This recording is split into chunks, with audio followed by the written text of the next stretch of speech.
bagi saya ini adalah kesempatan untuk berjuang. Apakah ini kehendak saya pribadi, kehendak kedagingan saya atau bukan? Ini panggilan atau bukan? Bagi saya itu sederhana saja. Ini ada pengorbanan nggak?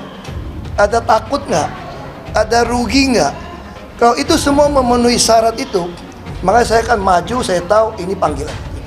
Makanya saya pikir di antara 3 pasang, bagi saya yang terbaik harus jadi presiden adalah Pak Ganjar dan Pak Mahfud. Ahok bakal fokus dongkrak suara Ganjar Mahfud di Jakarta. Ini 5 hasil survei Capres 2024 di DKI. Pak Ahok mungkin berkonsentrasi di Jakarta dan itu akan menambah suara yang ada di Jakarta pasti. Optimistiknya pasti akan muncul karena Ahowersnya banyak di sana.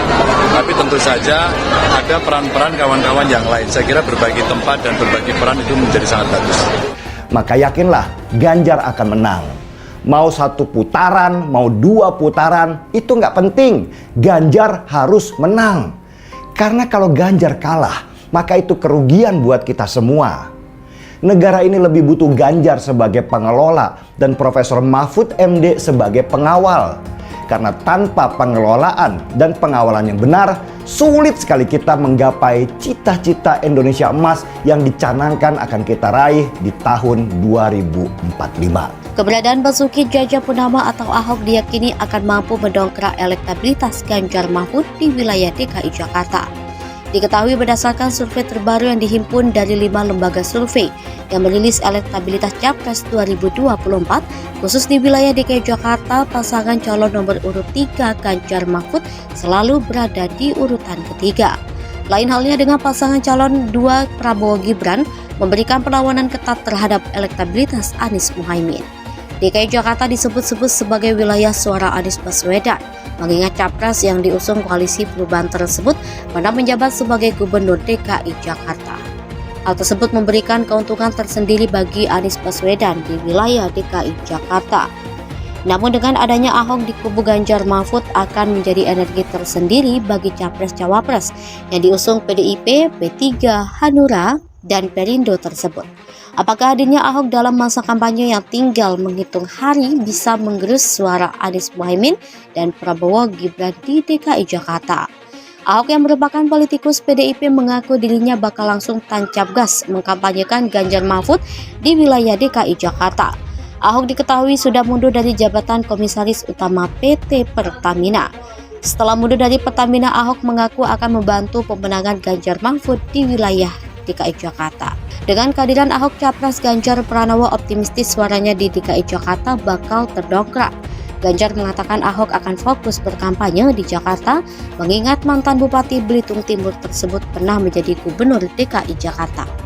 Terpisah, Ketua DPP PDIP Puan Maharani dukungan Ahok menjadi hawa segar bagi Ganjar Mahfud dan PDIP.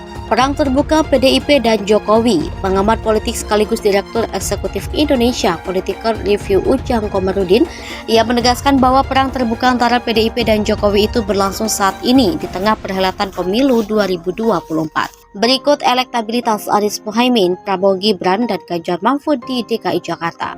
1. LSC. Berdasarkan hasil survei Lembaga Survei Jakarta yang digelar pada 8-15 Januari 2024 terungkap elektabilitas Anies Muhaimin, Prabowo Gibran, dan Ganjar Mahfud di wilayah DKI Jakarta. Menurut survei LSC, elektabilitas Ganjar Mahfud berada di bawah Prabowo Gibran dan Anies Muhaimin. Tercatat elektabilitas Prabowo Gibran di DKI Jakarta sebesar 35,8%, disusul Anies Muhaimin 33,5% dan Ganjar Mahfud 21,9%, serta undecided 8,8%. Melihat survei terbaru LSC tersebut, terlihat elektabilitas Prabowo Gibran dan Anies Muhaimin bersaing ketat. Sementara Ganjar Mahfud harus berupaya keras untuk bisa mendongkrak elektabilitasnya di wilayah Jakarta. Diketahui survei LSC ini melibatkan 880 responden di 5 wilayah kota madya dan 1 kabupaten administratif di Provinsi DKI Jakarta. Populasi survei ini adalah seluruh warga DKI minimal berusia 17 tahun. Survei dilakukan dengan menggunakan teknik wawancara tatap muka oleh tenaga terlatih dengan bantuan atau pedoman kuesioner. Pemilahan sampel dilakukan dengan multistage random sampling dengan margin of error sekitar lebih kurang 3,3%. 2. LSI. Hasil survei yang dilakukan Lembaga Survei Indonesia pada 10-11 Januari 2024 pun mengungkap elektabilitas Capres 2024 Anies Mohaimin, Prabowo Gibran, dan Ganjar Mahfud di sejumlah wilayah Indonesia. Khususnya di DKI Jakarta, survei LSI mengungkap bila elektabilitas Anies Mohaimin unggul tipis dari Prabowo Gibran. Anies Mohaimin tercatat memiliki elektabilitas 36,3%, disusul Prabowo Gibran dengan angka 35,7%. Dalam survei LSI ini, elektabilitas Ganjar Mahfud meskipun berada di posisi ketiga, tetapi jaraknya tidak terlalu jauh, hanya terpaut sekitar 10% dari Prabowo Gibran. Populasi survei ini adalah warga negara Indonesia yang berusia 17 tahun ke atas atau sudah menikah dan memiliki telepon atau silfon sekitar 83% dari total populasi nasional. Sampel survei sebanyak 1.206 responden dipilih secara acak melalui metode double sampling. Margin of error survei diperkirakan lebih kurang 2,9% pada tingkat kepercayaan 95%, asumsi simple random sampling. Metode survei wawancara dengan responden dilakukan lewat telepon oleh pewawancara yang dilatih. 3. Carta Politika. Hasil survei Carta Politika yang dilakukan pada 4-11 Januari 2024 terungkap elektabilitas Capres 2024 Anies Mohaimin, Prabowo Gibran, dan Ganjar Mahfud berdasarkan wilayah. Khusus di wilayah Jakarta dan Banten, elektabilitas Prabowo Gibran unggul Anies Mohaimin dan Ganjar Mahfud. Prabowo Gibran diketahui mengantongi elektabilitas 36%, terpaut 2% dari Anies Mohaimin yang mendapat elektabilitas 34%. Sedangkan elektabilitas Ganjar Mahfud di wilayah Jakarta Banten menempati posisi ketiga dengan angka 25%. Sedangkan responden yang tidak menjawab atau menjawab tidak tahu sebesar 5%. Survei diketahui dilakukan dengan metode wawancara tatap muka. Jumlah responden yang dilibatkan dalam survei ini sebanyak 1.220 secara nasional menggunakan metode multistage random sampling. Margin of error survei ini sebesar 2,82%. 4. Indikator politik Indonesia. Berdasarkan survei terbaru indikator politik Indonesia yang dilakukan periode 10-16 Januari 2024, di DKI Jakarta elektabilitas Anies Mohaimin unggul dengan angka 50,4%, disusul Prabowo Gibran 24,9% dan Ganjar Mahfud 24,6%.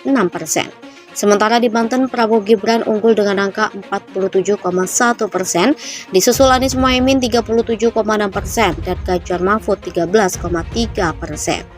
Survei melibatkan 1.200 orang dari seluruh provinsi Indonesia. Survei dilakukan dengan metode wawancara tatap muka. Teknik pengambilan sampel dilakukan dengan metode multistage random sampling dengan toleransi kesalahan sekitar 2,9% dan tingkat kepercayaan 95%. 5. CSIS. Berdasarkan survei Center for Strategic and International Studies di wilayah Jakarta dan Banten, elektabilitas Prabowo Gibran dan Anies Mohaimin sama kuat dengan angka 35,2%.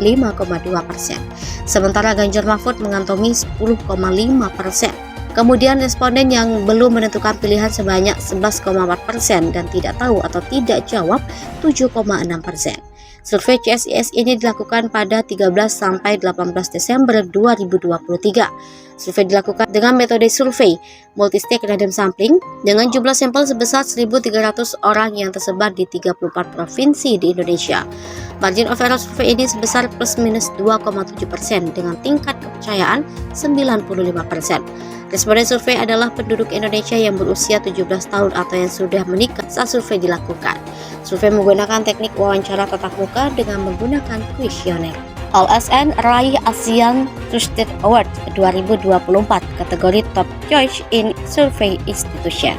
Lembaga survei nasional berhasil meraih predikat The Best Winner untuk kategori Top Choice in Survey Institution dalam acara penyerahan penghargaan ASEAN Trusted Award 2024 di Hotel Novotel Solo akhir Januari 2024 lalu.